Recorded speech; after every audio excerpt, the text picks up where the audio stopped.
Hey guys, drdecks here. Today we're doing a tool revisit and it's on this 10-inch Metabo HPT cordless table saw, 36 volt.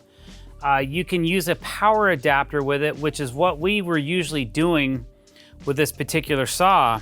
And I'll explain to you why after you click that subscribe button. We really appreciate it. Thank you for coming to our channel. All right, so we use a couple different brands of tools, a few different brands, and some of the tools that that brand supplies are amazing. And then there's others that aren't so amazing as well.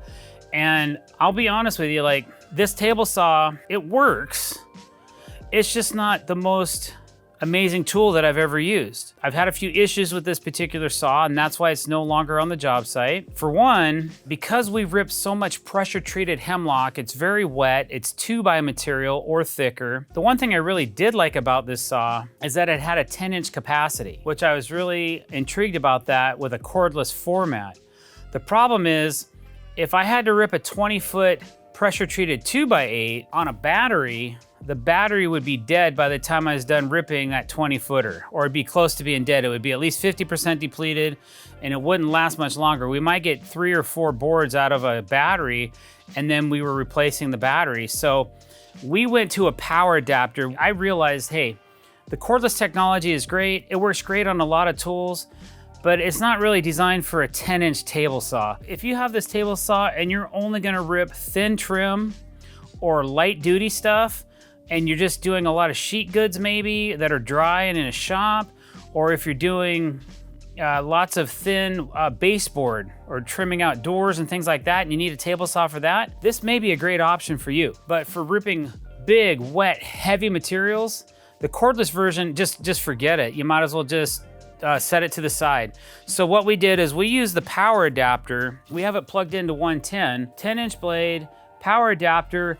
It worked fine as a table saw. When it was new, it worked really good, and I was really happy with it. The fence is adjustable. It's on a rolling. Well, okay, that just stripped.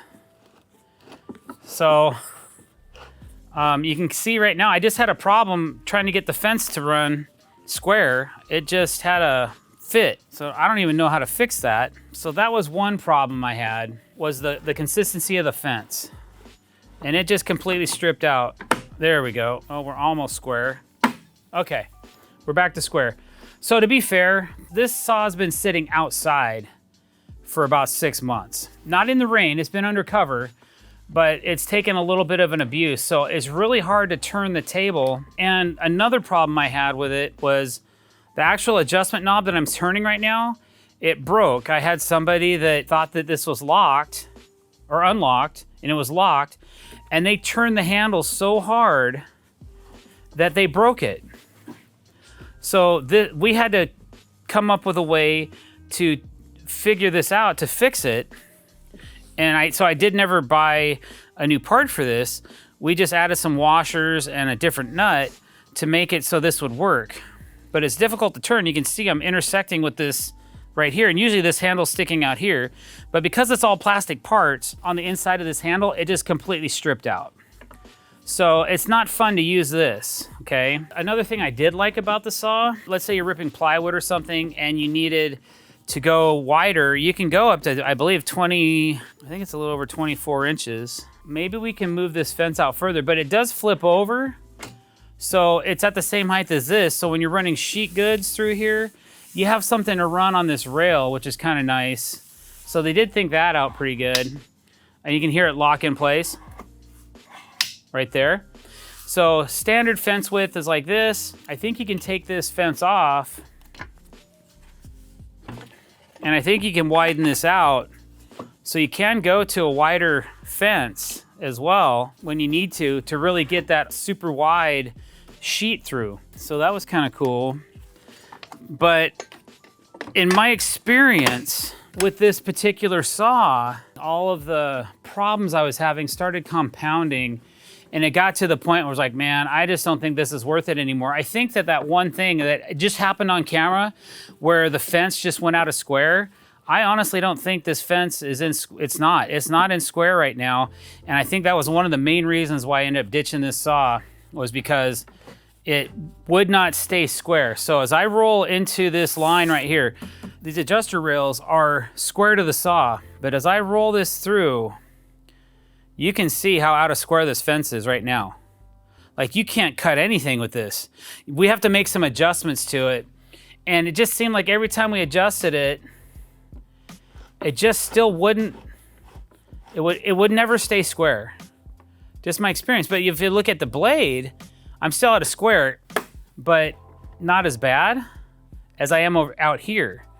I don't know what's going on with that. It just is what it is, okay? Another problem I'm having right now is trying to raise the blade. It's very difficult to raise the blade. It's so difficult, I feel like I'm gonna break the handle on the front of the saw trying to raise the blade. Again, it's a lot of plastic parts right here, and I'm twisting this right here. It's very loose, and it feels like it could snap off at any moment. And then if you wanna turn, like on a bevel, you loosen this up, and there you go. You got your bevel or your miter. No, that's a bevel. Back to 0. We can lock that down. So I did like that adjustment. So I'm trying to give it to you both ways, like what I did like about the saw, what I'm not so crazy about the saw. I'm just having a hard time raising this up. I'm sure if we lubricated the rails, there's just a lot of maintenance that's involved in keeping this saw in tip-top shape. And I work out in the rain, right? So this saw is getting hammered by the weather. So I've went ahead and locked it in. Even though I know that this fence isn't square to this blade, we're just gonna go ahead and do a rip for you so you can kind of get the idea of the sound that it makes when it starts up and how loud it is when you're ripping something. So I just set this saw to cut this decking. I'm gonna actually, to be safe, I don't have a push stick, so I'm gonna make a nice wide cut here so I keep my hand way away from this blade. And I'm gonna set the depth of the blade so it barely cuts through the board. I'm gonna put on some safety glasses. But first, let me tell you about today's sponsor, Regal Ideas. Regal Ideas makes really great aluminum, picket, and glass railings for your residential and commercial projects. The LED lighting kit, which is an option, allows you to select from 3 different colors. There's amber, white, and blue. And you can also adjust the intensity with the remote control that's included with your transformer.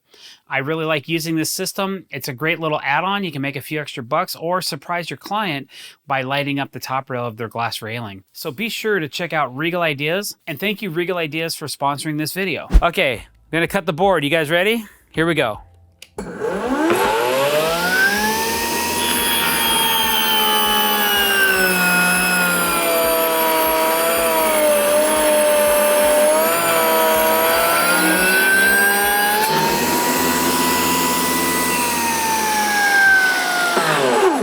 Did you catch that blade wobble? If anybody saw that blade wobble, this is PVC. This should be the easiest thing to cut in the world.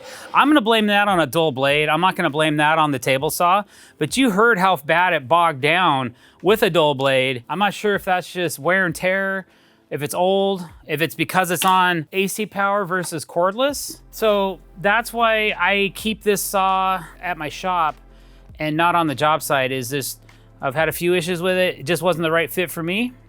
So that's my review on this particular table saw. I hope it helps people out there.